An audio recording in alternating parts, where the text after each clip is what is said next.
Hola amigos de Buena Nueva, un gusto saludarlos. Por acá el profe Gio y Ana Graciela Acuña. Hoy desarrollaremos el tema La esperanza mesiánica en los tiempos de Jesús, del libro Tú eres el Mesías. Continúa viendo Buena Nueva. Ana y amigos, acá tengo una reflexión muy interesante que nos ayuda a dar la apertura a este cuarto tema y dice así: cuando esperamos algo con ansia e ilusión, a veces nos ponemos un poco impacientes, pues deseamos que llegue el día del acontecimiento. Por ejemplo, una fiesta, el final del año, la llegada de Navidad o las vacaciones, o simplemente el descanso semanal. De la misma forma, el pueblo judío esperaba con ansia al Salvador. En tiempos de Jesús, el pueblo judío era gobernado por el poderoso imperio romano, cuyo dominio era absoluto y alcanzaba también el ámbito religioso. El imperio había impuesto también su cultura y sus leyes a los judíos.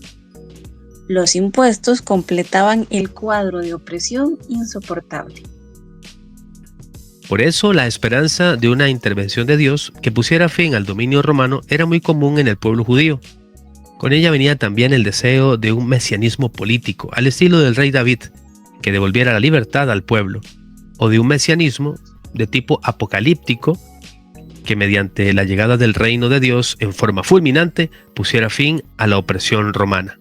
Los profetas alimentaron durante siglos la esperanza en el Mesías, el ungido de Dios, que establecería su reino de paz y de justicia en un pueblo que tanto había sufrido a lo largo de su historia, el dominio de otros pueblos poderosos, como Egipto, Babilonia, Asiria, Grecia y en aquellos años Roma. Los libros de estilo apocalíptico, como Daniel y Ezequiel, también habían estimulado en el pueblo la esperanza de la salvación o la llegada del reino de Dios, como algo que estaba por suceder pronto. De allí que surgieron en Israel en aquellos tiempos muchos movimientos mesiánicos de todo tipo. Todos esperaban un Salvador que inaugurara el reino de Dios, un nuevo estado de cosas, un paraíso en el que ya nadie sufriría más la opresión y vendrían tiempos de paz y de felicidad.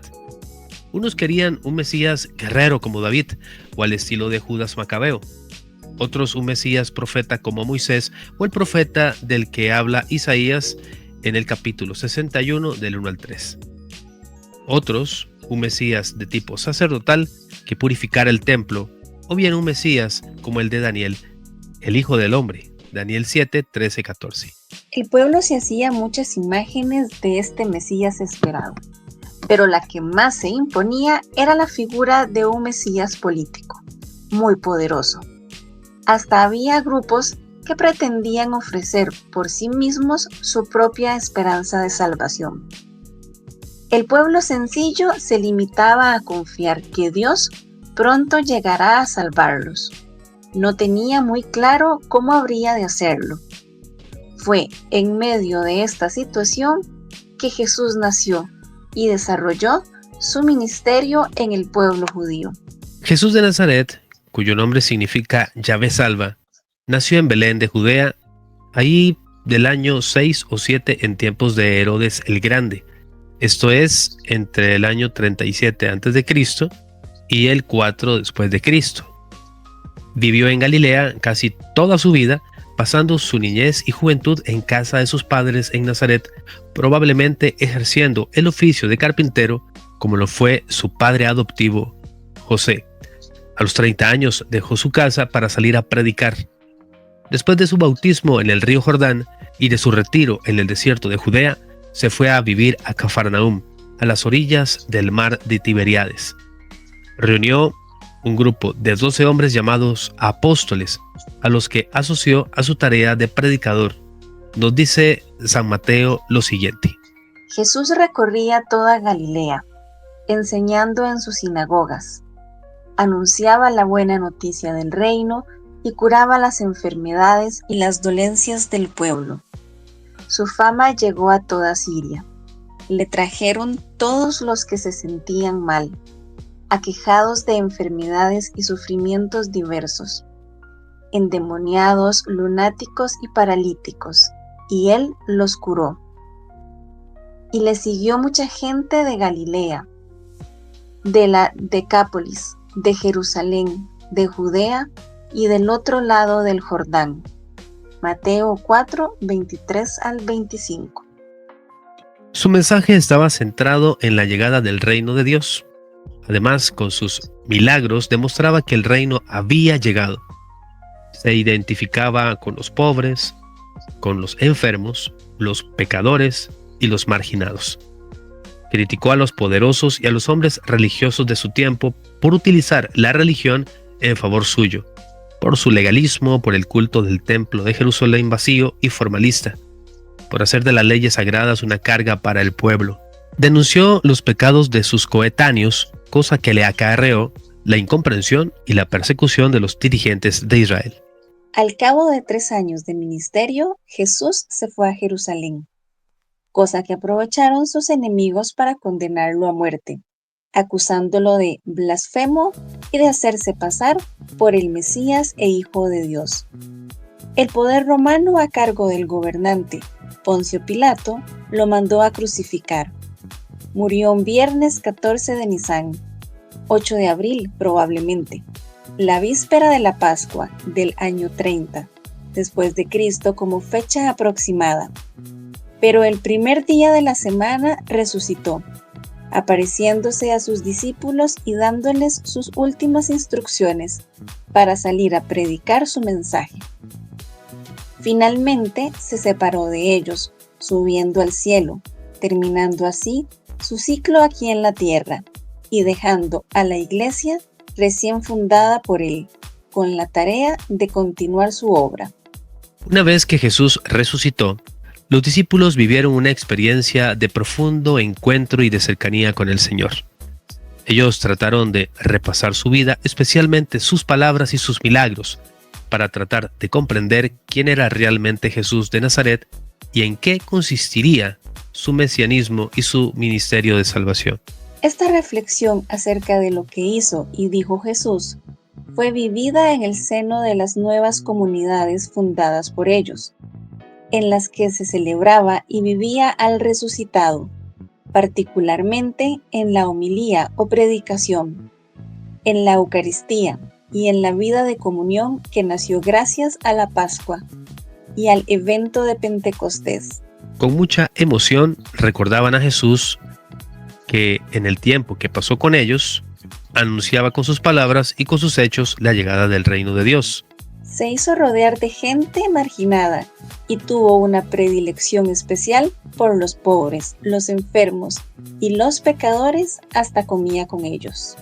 Predicaba la conversión y mostraba cómo Dios era compasivo con todos los hombres y lo podían llamar Padre. Exhortaba a vivir el amor y la fraternidad, a compartir y a ser prójimo de los demás, incluso a amar a los enemigos y a practicar el perdón. Hizo milagros en favor de la gente enferma, dio de comer al pueblo hambriento, resucitó a los muertos, perdonó a los pecadores y mostró así su amor a los hombres. Condenó toda clase de violencia y fue muy cauteloso cuando lo querían aclamar como Mesías político o Rey de Israel. No quiso involucrarse en la política de este mundo. Nunca pretendió puestos para dominar o hacerse un Mesías guerrero, como lo esperaban muchos en Israel. Se relacionaba con Dios de una forma especial llamándolo Abba, o sea, Padre, representándose así como hijo suyo. Apelaba a su seguimiento radical, que pedía un amor preferencial por encima de los lazos naturales o de familia. Se presentaba con autoridad propia para enseñar, superando al mismo Moisés o a los maestros de su tiempo. Era libre ante la riqueza y el poder. No se dejaba intimidar ni manipular por nadie. Criticaba los abusos de poder de los ricos. Llamaba a las cosas por su nombre. Ignoraba la ley si era necesario, como curar en sábado, para ayudar a la gente. Invitaba también a dejarlo todo para seguirlo. Siempre decía la verdad. Detestaba la hipocresía. Denunciaba los males de su tiempo y hacía gestos proféticos, como cuando expulsó a los mercaderes del templo. Se dedicó a enseñar y a curar, a tiempo y a destiempo, como nadie en Israel lo había hecho antes. La gente estaba encantada de su doctrina y de sus atenciones, pues habían vivido hasta entonces como ovejas sin pastor. Usaba parábolas o comparaciones con un lenguaje sencillo para dirigirse a la gente. A veces les hablaba así a sus discípulos, para hacerlos reflexionar sobre sus enseñanzas. Esta manera de ser y de actuar le ocasionó la incomprensión y el rechazo de los dirigentes del pueblo, que lo llevaron a la muerte de cruz, muerte reservada a reos de la peor calaña, esclavos o delincuentes. Era, en efecto, muy abundante el cúmulo de experiencias, de palabras y gestos con los que el Maestro había cambiado la vida de sus discípulos. Todo esto ayudó a los discípulos después de la Pascua a pensar y meditar sobre Jesús, sobre su mesianismo y sobre la salvación que había traído a los hombres. Claro está que a lo largo de 3 años con él, los discípulos muchas veces se habían preguntado sobre la personalidad de Jesús y sobre sus gestos. San Marcos, en su Evangelio, nos hace ver que los discípulos tenían sus dudas acerca de Jesús. La resurrección de Jesús viene a despejar todas sus incógnitas, quedando así de manifiesto su mesianidad y su salvación. La experiencia pascual y de Pentecostés. Escuchas Buena Nueva.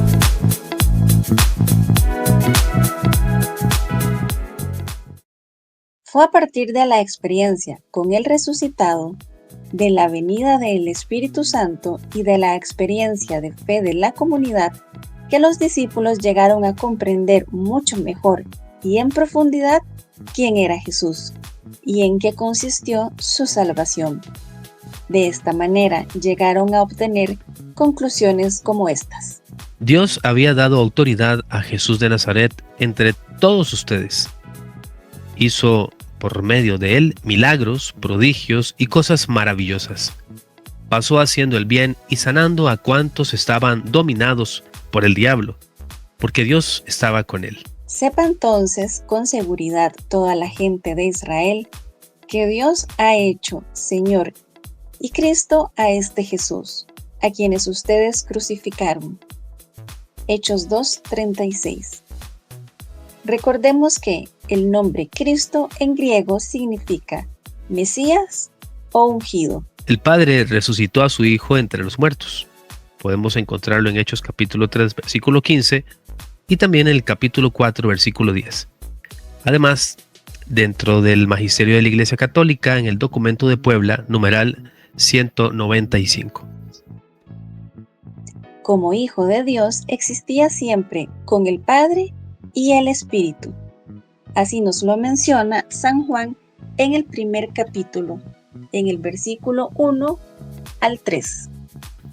Jesús, que empezó a existir como hombre desde su concepción en el seno de María, es también Hijo de Dios. Lo podemos encontrar en el Evangelio de Mateo capítulo 1, versículo 18 al 25. Lo mismo que en Juan capítulo 1, versículo 14 al 18. Jesús es Dios. Así nos lo afirma en el libro de los Hebreos capítulo 1, versículo 8, y también en el libro de Juan, en el primer capítulo, versículo 1 y del 20 al 28. Jesús de Nazaret, que fue crucificado, que murió y fue sepultado, es el Cristo, el Señor, el Hijo de Dios hecho hombre. Podemos encontrarlo también en Hechos, capítulo 10, versículos del 39 al 40, y en la primera carta de Corintios, capítulo 15, del 3 al 5. Además de la carta de San Pablo a los Filipenses, capítulo 2, versículos del 6 al 11. Murió para redimirnos de nuestros pecados, para salvarnos del mal y de la muerte, para darnos una vida nueva. Como decía Pablo a los fieles de Roma, liberados del pecado, ustedes se han puesto al servicio de la salvación. Romanos 6, 18. Por medio de Jesucristo, Dios nos ha concedido la reconciliación. Romanos capítulo 5, versículo 11.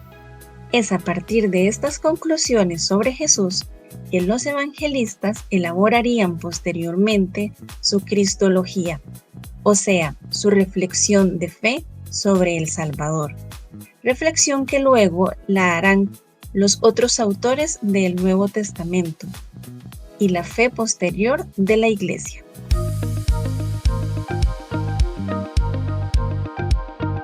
Queridos amigos y hermanos de Buena Nueva, en este momento queremos compartir con ustedes 2 ejercicios para reflexionar y compartir. Número 1. Para descubrir la presencia de Jesús entre nosotros, vamos a reflexionar la siguiente frase que encontramos en el documento de Puebla, numeral 190. Jesús de Nazaret nació y vivió pobre en medio de su pueblo Israel. Se compadeció de las multitudes e hizo el bien a todos. Ese pueblo, agobiado por el pecado y el dolor, esperaba la liberación que Él le promete. En medio de él, Jesús anuncia: se ha cumplido el tiempo, el reino de Dios está cercano, convertíos y creed en el Evangelio. Y punto número 2, con base en el texto anterior de Puebla, piense cuáles situaciones negativas está viviendo nuestro pueblo, en las cuales se siente la necesidad de la salvación de Jesucristo. Cerramos este capítulo número 4 con la oración. Oramos con el Salmo 23. El Señor es mi pastor, nada me falta. En verdes pastos Él me hace reposar. A aguas de descanso me conduce y reconforta mi alma. Por el camino del bueno me dirige, por amor de su nombre. Aunque pase por quebradas oscuras, no tengo ningún mal. Porque tú estás conmigo, con tu vara y tu bastón, y al verlas voy sin miedo. La mesa has preparado para mí, frente a mis adversarios, con aceites perfumas mi cabeza y rellenas mi copa. Irán conmigo la dicha y tu favor, mientras dure mi vida. Mi mansión será la casa del Señor por largos días. Amén. Amén. Queridos hermanos y amigos de Buena Nueva, con este tema número 4 estamos finalizando este primer conjunto de capítulos que podríamos resumir con el título de La esperanza de la salvación. Y a partir del próximo capítulo, que sería el número 5, vamos a entrar también en un grupo muy interesante de estudio con el tema la cristología de los evangelios sinópticos. Así que no se lo pierda. Recuerde que puede encontrar todos estos anteriores temas en un playlist que se llama Cristología. Lo puede encontrar acá mismo en el canal de Buena Nueva. Ana, muchas gracias. Con mucho gusto y recuerden compartir este material. Es necesario conocer a Jesús para amarlo y al amarlo empezamos a seguirlo. Que Dios les bendiga. Hasta la próxima. Escuchas Buena Nueva.